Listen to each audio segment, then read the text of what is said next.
আন্দোলনে পুলিশের গুলিতে নিহত শহীদ জসিমউদ্দিনের মেয়ে লামিয়া। সামাজিক যন্ত্রণা, অপরাধীদের জামিন পাওয়া সবকিছু যেন ছাপিয়ে গেছে লামিয়ার হেরে যাওয়ার মধ্য দিয়ে। লামিয়ার অকাল মৃত্যুর শোকে ভেঙে পড়ে পুরো পরিবার। রাতেই হাসপাতালে দেখতে যান বিএনপি, এনসিপি এবং জুলাই ফাউন্ডেশনের নেতাকর্মী ও কর্মকর্তারা। সবাই দ্রুত সময়ের মধ্যে অভিযুক্তদের সর্বোচ্চ শাস্তি দাবি করেন। নাজবুল হুদাকে সাথে নিয়ে আরো জানাচ্ছেন বিপুল দেব রায়। গত 18 মার্চ পটুয়াখালী জেলার দুমকি উপজেলার পাঙ্গাশিয়া ইউনিয়নে জুলাই আন্দোলনে নিহত বাবা শহীদ জসিমউদ্দিনের কবর জিয়ারত শেষে নানাবাড়ি যাওয়ার পথে সংঘবদ্ধ ধর্ষণের শিকার হন লামিয়া। এই সময় সাহসিকতার সঙ্গে তিনি থানায় গিয়ে ধর্ষকদের বিরুদ্ধে মামলা দায়ের করেছিলেন। ধর্ষণের শিকার হওয়ার পর থেকে মানসিকভাবে ভেঙে পড়েছিলেন লামিয়া। সামাজিক লজ্জা, চাপ এবং অভিযুক্ত ধর্ষকদের জামিন পাওয়া এবং বিচার না পাওয়ার আশঙ্কায় তিনি চরম হতাশায় ভুগছিলেন। ধিক্কার। এখানে যারা দুষ্কৃতিকারী এদের পিছে ব্যাকগ্রাউন্ড খুব বড়, হ্যাঁ মানে অনেক বড় এদের ব্যাকগ্রাউন্ড বা এদের রাখা বলের মতো বড়, কেন এদের সাথে আমরা পারার মতো যোগ্য নাই।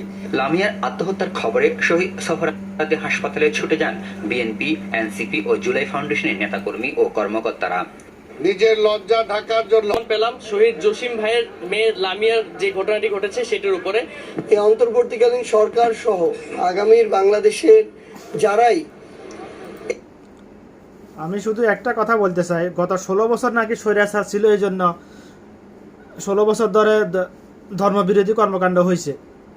দেশের মানুষ বিচার পায় না, মানুষের উপর অন্যায় জুলুম হয়েছে, চুরি ডাকাতি অনেক কিছু হয়েছে, কিন্তু গত 9 মাসে কি কেন হইতেছে? এখন তো তোমরা সবাই দেশের জন্য নিজের প্রাণ উজাড় করে কাজ করতেছ, তাহলে গত 9 মাসে বাংলাদেশে যত দর্শন হয়েছে তার গড় হিসাব করলে প্রতি মাসে যদি গড় হিসাব করা হয় গত 16 বছরে হয় না, তার অর্ধেক হয় নাই।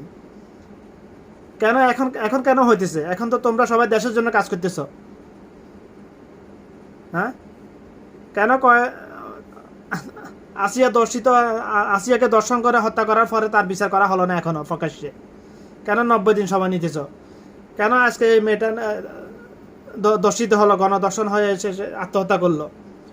কেন সপ্তাহখানেক আগে ফারভেজকে প্রকাশ্যে সিসি ক্যামেরার সামনে হত্যা করার পরে তাদের বিচার করলে না? আসলে বাংলাদেশের কোনো হারামখোর সরকারে চায় না। আমি আবার বলতেছি, বাংলাদেশের যে গত 30 বছর ধরে যত অনেক সরকার দেখেছি আমি, কোনো হারামখোর সরকারে চায় না যে বাংলাদেশ থেকে হত্যা, দর্শন, চুরি, ডাকাতি, চিন্তা এগুলা নির্মূল হোক। এটা কোনো সরকারে চায় নাই, অতীতেও চায় না, বর্তমানেও চাইতেছে না। এরা এই হারামখোররা শুধু বাংলাদেশের মানুষকে স্বপ্ন দেখাইতেছে, এই করবে, হে করবে, বিদেশে বিনিয়োগ করবে, আসলে কিছুই করবে না। স্বপ্ন দেখাও সহজ, কিন্তু কাজে বাস্তবায়ন করা কঠিন। আসলে আওয়ামী লীগ সরকার ছিল যদি ধর্মবিরোধী হয়ে থাকে, ধর্মদ্রোহী হয়ে থাকে, তাহলে বর্তমানে উপদেষ্টা যারা আছে তারা তো তার থেকে আরো কয়েক গুণ বেশি ধর্মদ্রোহী। তারা তো আওয়ামী লীগের সরকারের সাথে আরো কয়েক গুণ বেশি ধর্মদ্রোহী, তাদের কর্মের দ্বারা যেটা প্রকাশ পাইতেছে এটা। আর বাংলাদেশের হুজুগি আলেম সমাজ ফিলিস্তিনের জন্য লং মার্চ করতেছে, গণসংযোগ করতেছে, অনেক কিছু করতেছে। ভারতে কোনো মুসলমান, ভারতে আমার রাসূলকে নিয়ে কে কূটনীতি করলে তাদের আবেগ কখন উতলাই পড়ে, আর নিজ দেশে আমার রাসূলকে নিয়ে কূটনীতি করেছে এ পর্যন্ত কয়টা জানুয়ারি এ পর্যন্ত আমার রাসূলকে নিয়ে, কয়েকদিন আগে আমার রাসূলকে নিয়ে কূটনীতি করেছে। তারা জীবিত থাকে কি করে? এটা তো আমার আল্লাহর বিধান। এটা যারা আমার রাসূলকে নিয়ে কূটনীতি করে তার দুনিয়াতে থাকা তার জন্য হারাম হয়ে গেছে। সে যদি তওবা করে তারপর তার জন্য দুনিয়াতে থাকা হারাম। এটা তো বিধানটা আল্লাহর। তোদের মতো নাফাকিদেরকে তো আল্লাহ দায়িত্ব দেয় না যে শাস্তির রায় দেওয়ার জন্য। কোন শাস্তির কি রায় হবে, কোন অপরাধের কি শাস্তি হবে, এটা তো রায় তো আমার আল্লাহ 1500 বছর আগে দিয়ে রেখেছেন। তোদের কাজ হচ্ছে শুধু বাসা খারাপ না করে আর ফাইতেছি না। তোদের কাজ হলো শুধু এটা সঠিক তদন্ত করে কোন দিন রায়টা কার্যকর হবে সেটা দেওয়া। অর্থাৎ বিচার কার্য কোন দিন প্রকাশ্যে বিচারটা কোন দিন করা হবে সে তার ডেটটা দেওয়া আদালতের কাজ। আর পুলিশের কাজ হলো এটা সঠিক তদন্ত করে শনাক্ত করা কে অপরাধী।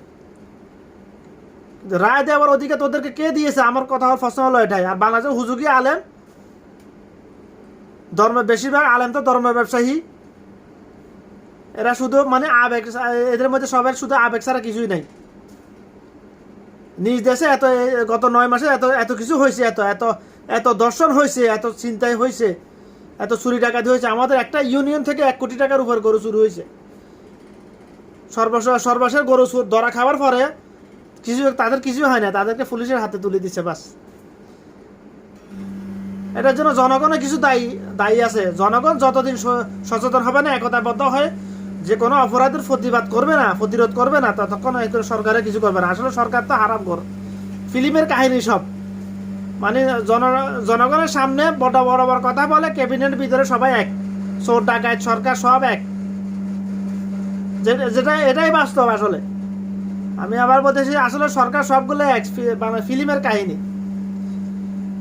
ফিল্মের কাহিনী চলতেছে। মানে পাবলিকের সামনে, মাইকের সামনে বড় বড় কথা বলবে, আমরা এটা বলবো ওটা বলবো, বিরোধী দল একদল আরেক দলকে গালিগালাজ করে, ক্যাবিনেটের ভিতরে সব এক, চোর ডাকাত থেকে সব এক। মূল বাস্তবতা হলো এটাই।